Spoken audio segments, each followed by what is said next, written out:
आषाढ़ अमावस्या के दिन स्नान और दान का विशेष महत्व होता है। आषाढ़ अमावस्या के दिन बहुत ही महत्वपूर्ण दिन बताया गया है। जो भी आषाढ़ अमावस्या का व्रत करता है, दान पुण्य करता है, तो उसके जो सारी परेशानी है, कठिनाइयाँ हैं, वो दूर हो जाती है, क्योंकि कई धार्मिक कार्य इस दिन किए जाते हैं। इस दिन पवित्र नदियों में स्नान किया जाता है। इस दिन पितरों का तर्पण किया जाता है। आषाढ़ अमावस्या के दिन श्राद्ध कर्म दान पुण्य करने से विधान का बताया गया है। जिन लोगों को राहु केतु के कारण बनने वाले पितृ दोष के कारण व्यक्ति को मानसिक तनाव रहता है और साथ ही कामों में बाधा आती है, इसलिए आषाढ़ अमावस्या के दिन की जाने वाली पूजा से पितरों को प्रसन्न किया जाता है और उनका आशीर्वाद प्राप्त किया जाता है। अब मैं आपको बताती हूँ आषाढ़ अमावस्या की व्रत विधि। आषाढ़ अमावस्या के दिन हिंदू अपने घर की साफ सफाई करते हैं।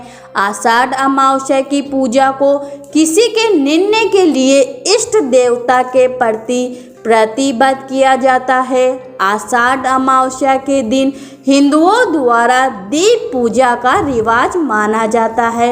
यह विशेष पूजा पंच महाभूत के हिंदू पिता को समर्पित होती है। इसमें वायु, अग्नि, जल, आकाश और पृथ्वी को 5 प्रमुख घटक माना जाता है। इस दिन ध्यान देना चाहिए कि तालिका का चौरंग दीप पूजा के रिवाज के हिस्से के रूप में उपयोग किया जाना चाहिए। इस तालिका को अच्छी तरह से साफ करके इसकी सतह पर रंगोली का आयोजन के साथ समर्पित किया जाता है। सभी दियों को मेज पर एक वैध तरीके से रखा जाता है और पूजा के लिए लाइन में लगाते हुए जलाया जाता है।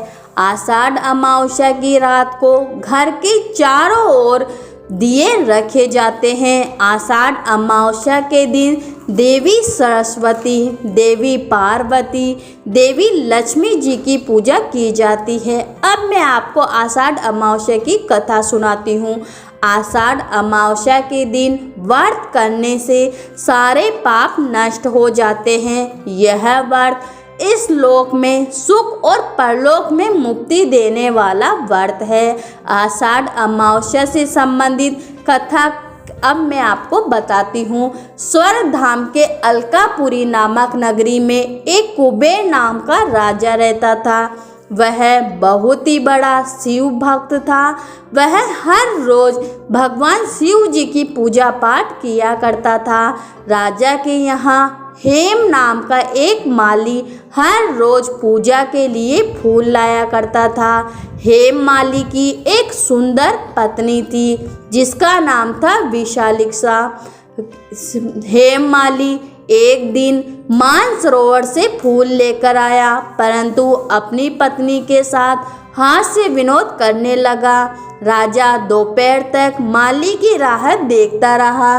राजा कुबेर ने अपने सेवकों को आज्ञा दी कि माली के न आने का क्या कारण है, पता करो, क्योंकि वह अभी तक फूल लेकर नहीं आया। सैनिकों ने कहा कि महाराज के माली बहुत पापी और अतिकामी है। वह अपनी स्त्री के साथ हास्य विनोद कर रहा है। यह सुनकर राजा को माली पर बहुत गुस्सा आया और राजा ने उस माली को बुलवाया। हेम माली राजा के सामने डर से कांपता हुआ उपस्थित हुआ।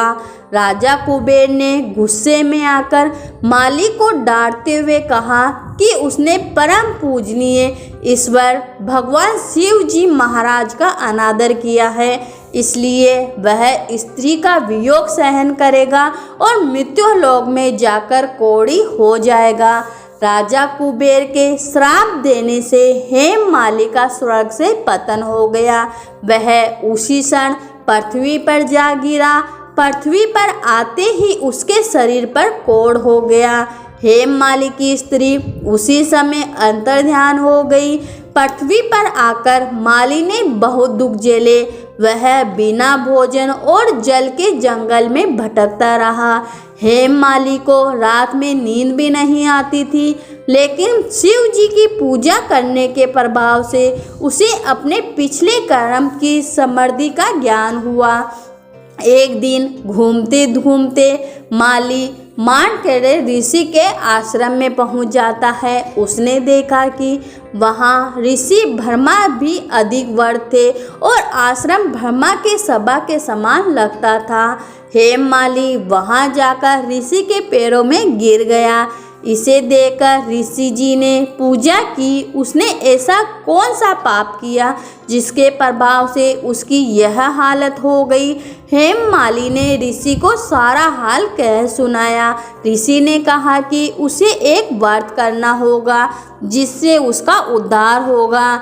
ऋषि ने कहा कि आषाढ़ कृष्ण अमावस्या के दिन एक व्रत है जिसको करने से विधि पूर्वक करेगा तो तेरे जो सारे पाप है वो सब नष्ट हो जाएंगे। यह सुनकर माली बहुत खुश हुआ और उसने ऋषि को प्रणाम किया। इसके बाद हेममाली ने आषाढ़ कृष्ण अमावस्या के दिन विधि पूर्वक व्रत किया। इस व्रत के प्रभाव से माली अपने पुराने रूप में वापस आ गया और उसके साथ उसकी पत्नी भी आ गई। वह दोनों पति पत्नी सुखी सुखी अपना जीवन बिताने लगे। इस व्रत को करने से आपके सारे पाप नष्ट दूर हो जाते हैं। तो बोलो भगवान भोलेनाथ की जय हो।